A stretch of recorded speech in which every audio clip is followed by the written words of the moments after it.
Why do doctors recommend not eating fruit? Oh my gosh. How many times I get this question every week.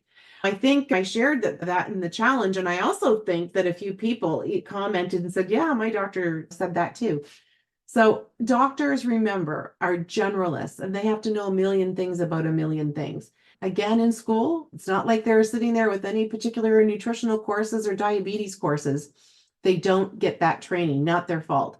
So once they graduate and become a doctor, unless they have a reason to go and take courses and want to do a subspecialty in general practice, they're not getting that information. The reason they are saying that, though, is because of fructose that's in fruit. So they believe, because they don't have the awareness, they believe that is an unfriendly sugar.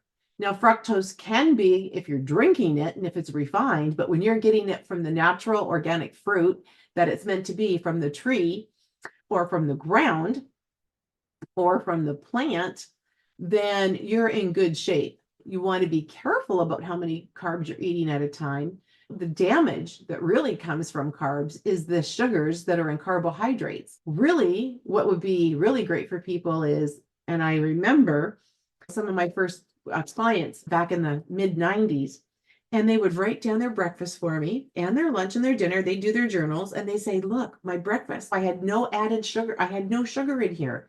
I had 2 pieces of toast or I had cereal and I used sugar-free jam. I had peanut butter. I didn't have orange juice. I didn't have sugar.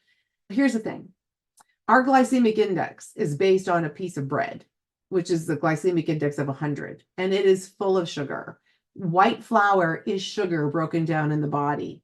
And it's amazing that our first line defense teams at our traditional care system don't provide that information.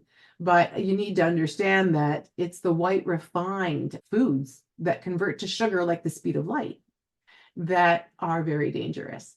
Fruits, most of them are really great. It's not like you're eating 10 of them at a time, but there's ways to pair foods. There's ways to mix and match. There's good portion management.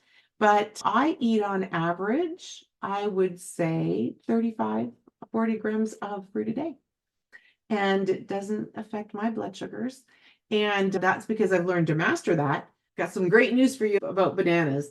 Okay, no reason to stop eating fruit. When it comes to bananas and when it comes to certain fruits, you want to look at portion control.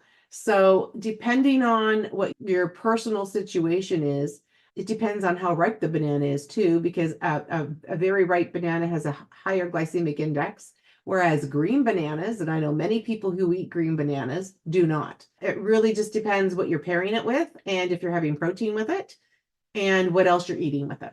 But fruit is your friend. It's full of all the vitamins and minerals and the phytochemicals and nutrients that you need. And where else are you going to get Mother Nature's best healing powers if you're not getting them from Mother Earth?